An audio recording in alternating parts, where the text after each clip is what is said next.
जीवन का सबसे कीमती धन क्या होता है? एक शिष्य ने अपने गुरु से सवाल किया। गुरु ने इसका उत्तर देते हुए जवाब दिया कि चाहे मेरे पास पैसे ना हो, चाहे रहने के लिए छत भी ना हो, चाहे कोई सुख सुविधाएं ना हो, लेकिन अगर मेरा शरीर स्वस्थ है तो मैं दुनिया का सबसे धनवान आदमी हूँ। शिष्य ने पूछा कि गुरुदेव, आपकी उम्र 100 साल को पार कर चुकी है और फिर भी आप इतने स्वस्थ हैं। आपकी बुद्धि बड़ी ही तीव्र है और आपका चेहरा भी सूर्य की तरह चमकता रहता है, और वहीं पर आपके बदन से भी चंदन सी खुशबू आती है। शिष्य ने कहना जारी रखा कि गुरुदेव, मेरे मन में बहुत बार आया है कि मैं आपसे इसका रहस्य जानूं, लेकिन संकोचवश मैं आपसे पूछ नहीं पाता हूँ। कृपया करके आज मुझे वो साधारण से नियम बताने की कृपा करें जिनसे मैं भी आपकी तरह स्वस्थ और निरोगी रह सकूं। नियम अगर आसान होंगे गुरुदेव, तो उसका अनुसरण मेरे माता पिता भी कर पाएंगे, क्योंकि वो बूढ़े हो चुके हैं और वो बहुत जटिल प्रक्रिया नहीं अपना पाएंगे। कृपया करके साधारण से तरीके बताना ताकि कोई भी ग्रस्त आदमी उन नियमों का पालन कर सके। गुरुदेव ने कहना आरंभ किया। सबसे पहले उन्होंने बताया कि सबसे पहले तुम्हें पाचन तंत्र की क्रिया को समझना होगा।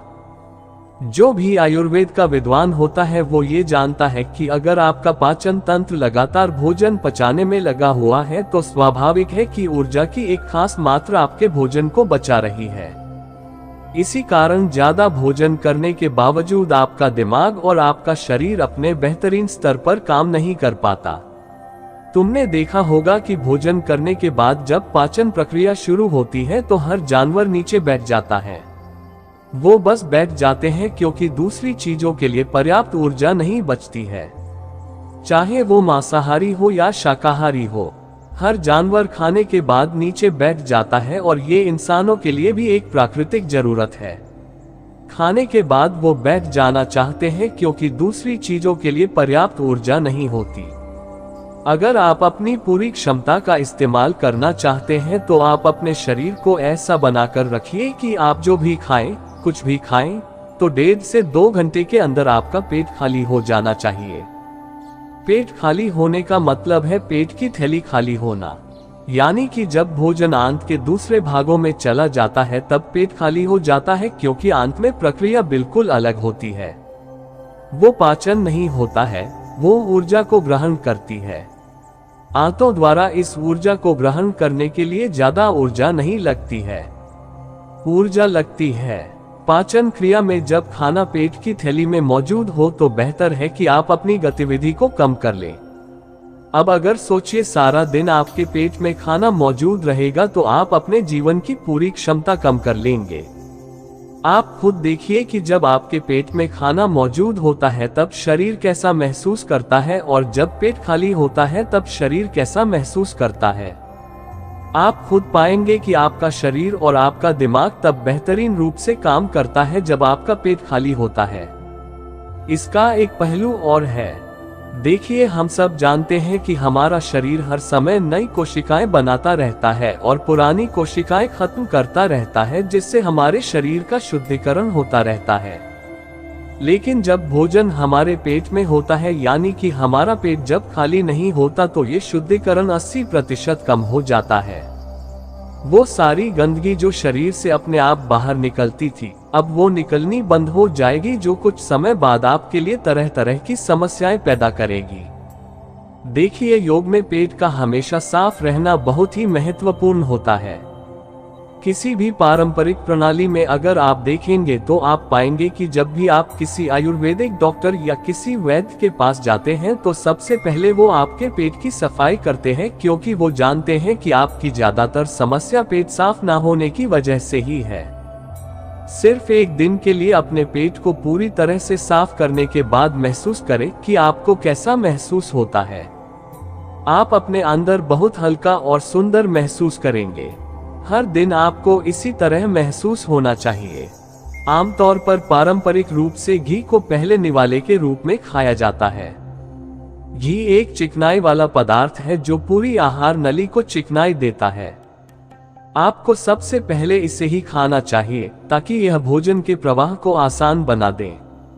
जब आप बहुत मसालेदार भोजन खाते हैं तो उसे खाने से पहले आपके भोजन मार्ग पर घी की परत चाना बहुत अच्छा होता है। घी का महत्व ये है कि ये आहार नली को साफ रखता है।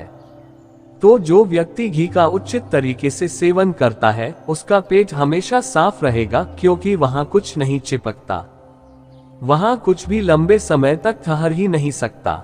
पेट का कैंसर, आंत का कैंसर आजकल ये बहुत ज्यादा हो रहा है, तो अगर आप एक निश्चित मात्रा में घी का सेवन करते हैं तो ये घटना बहुत कम हो जाती है, लेकिन उसके लिए घी सही गुणवत्ता का होना चाहिए।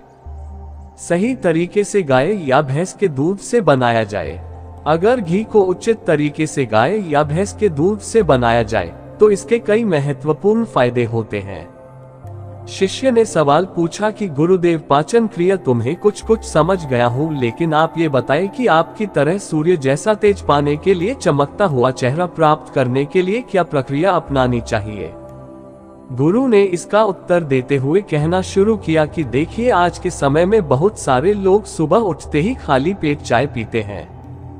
चमकता हुआ तेजस्वी मुख पाने के लिए हमें कुछ प्रक्रिया नहीं अपनानी, हमें बस अपनी दिनचर्या सही करनी है, अपना खान पान सुधारना है।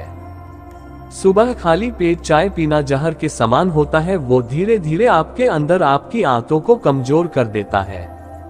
पेट में धीरे धीरे एसिडिटी होने लगती है और अपने आप मन और मस्तिष्क सुस्त पड़ते जाते हैं। सुबह उठते ही तुम्हें तांबे, चांदी या मिट्टी के बर्तन में रखा हुआ पानी पीना चाहिए, लेकिन चांदी और मिट्टी की तासीर ठंडी होती है, इसीलिए कफ, अस्थमा या दमा जैसे रोगी इसका उपयोग ना करें। रात में आपने चांदी, तांबे या मिट्टी के बर्तन में पानी रख दिया और सुबह खाली पेट बिना दातुन किए हुए उसे पी लिया। शिष्य ने सवाल किया कि गुरुदेव, बिना दातुन किए हुए अगर हम वो पानी पिएंगे तो हमारा बासी थूक हमारे अंदर ही चला जाएगा। गुरु ने उसे बताया कि वो तो अच्छी बात है, क्योंकि बासी थूक औषधि के समान होता है। गुरु ने चेतावनी दी कि देखिए, जिन लोगों को अल्सर, टीबी या निमोनिया है उन्हें खाली पेट पानी नहीं पीना है। तांबे के बर्तन में रात में रखे हुए पानी में उसके संस्कार मिल जाते हैं, तांबे के गुण उस पानी में आ जाते हैं और वो तांबा हमारे शरीर में जाकर बहुत से लाभकारी फायदे करता है। गुरु ने चेतावनी दी कि अगर मजबूरी ना हो तो प्लास्टिक की बोतल में कभी पानी मत पीना, क्योंकि प्लास्टिक की एक ऐसी संरचना होती है, जब वो गर्म तापमान पर आता है तो प्लास्टिक धीरे धीरे पिघलना शुरू हो जाता है, और जब वो बहुत बारीक स्तर पर पिघलता है तो उसके कारण उस पानी में मिल जाते हैं, जो हमारे शरीर में जाकर कैंसर का कारण बन सकते हैं। देखिए, ये पानी पीने के बाद अपना पेट अच्छे से खाली करने के बाद आप आंवला और सब्जियों का रस पी सकते हैं। आप पीने में कुछ लोगों को थोड़ा कड़वा लग सकता है, लेकिन जहां पर शरीर को इतने सारे फायदे हो रहे हो वहां पर थोड़ा कड़वापन तो बर्दाश्त किया जा सकता है।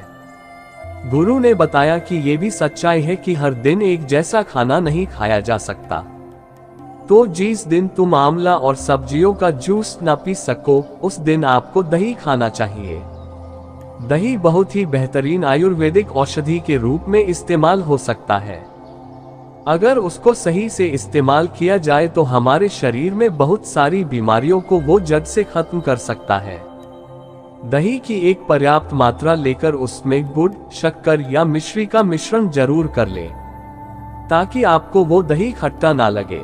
अगर दही में गुड़ मिलाते हैं तो गुड़ बहुत ज्यादा नया नहीं होना चाहिए। गुड़ जितना ज्यादा पुराना होगा उतना ही लाभकारी होगा, और दही को थोड़ा पतला कर ले। पतला होने के बाद वो आसानी से हमारे शरीर में जा सकता है और उसको पचने में भी ज्यादा ऊर्जा शरीर को नहीं लगानी पड़ती। आयुर्वेद के गणित के हिसाब से अगर आप सुबह इन प्रक्रियाओं का पालन करते हैं तो आपके चेहरे का तेज बने लगेगा, उस पर चमकाने लगेगी। जल्द ही लोग आपसे बोलना शुरू कर देंगे कि भाई, आपकी उम्र इतनी ज्यादा हो गई लेकिन आप लगते नहीं हो इतनी उम्र के। सन्यासियों और मुनियों जैसा तेज पाने के लिए ध्यान और आयुर्वेद के नियम के हिसाब से खान पान, ये दो चीजें सबसे ज्यादा जरूरी होती है। अगर ग्रस्त आदमी भी इन नियमों का पालन करता है तो वो भी सन्यासियों जैसा तेजस्वी हो सकता है। शिष्य ने आखिरी प्रश्न किया कि गुरुदेव, मुझे ये दो नियम तो अच्छे से समझ में आ गए हैं, पहला नियम, अपने पेट को खाली रखेंगे तो हर बीमारी से मुक्त रहेंगे। दूसरा नियम कि हम अपने चेहरे पर ओज और तेज कैसे प्रकट कर सकते हैं। बस एक आखिरी समस्या का समाधान और करवाना है। मैं आपसे पूछना चाहता हूं कि जैसे जैसे आदमी की उम्र बढ़ती है तो उसके आंखों की और उसके दिमाग की क्षमता कम होती जाती है, तो उस क्षमता को बरकरार बनाए रखने के लिए किन नियमों का पालन करें, या फिर क्या खानपान अपने दैनिक जीवन में अपनाएं। गुरु ने खुद की तरफ इशारा करते हुए कहा कि जैसे जैसे उम्र बढ़ेगी वैसे वैसे बुद्धिमान होते जाओगे। बस मैं जो नियम बता रहा हूं उनको ध्यान से सुन लोगे तो सारी समस्याएं हल हो जाएंगी। सबसे पहले सफेद कद्दू के औषधीय गुणों के बारे में जानो।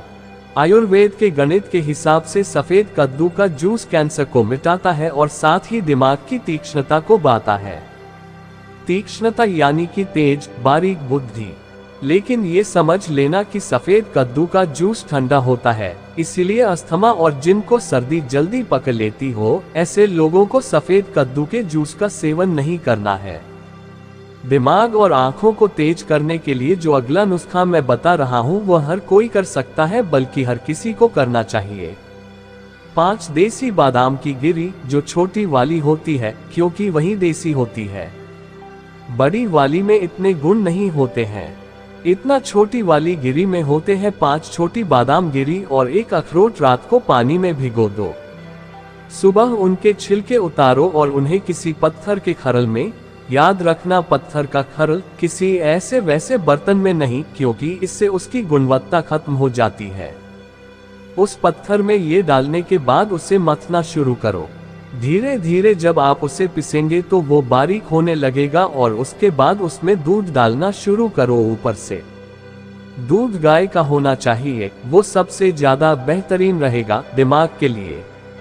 इस्तेमाल करने को भैंस या बकरी का भी कर सकते हैं, लेकिन गाय का दूध सबसे ज्यादा महत्वपूर्ण हो जाता है। जब दिमागी समस्याओं के बारे में बात आती है तो अब उस बादाम और अखरोट को दूध के साथ पीसना शुरू करो।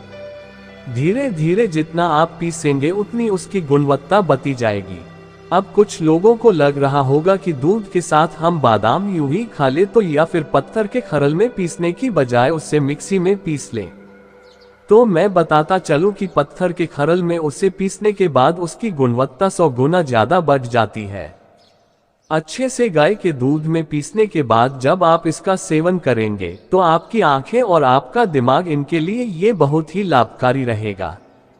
जिन लोगों को भूलने की समस्याएं होती हैं, जो छोटी छोटी चीजें रखकर भूल जाते हैं, जो लोग दिमागी रूप से परेशान रहते हैं, तनाव बना रहता है, चीजों के बारे में ज्यादा सोचते रहते हैं, ऐसे लोगों के लिए ये एक ठंडाई का काम करेगा। उनके दिमाग में एक ठंडक पहुंचाएगा, जिससे उनका दिमाग अपने बेहतरीन स्तर पर काम कर पाएगा।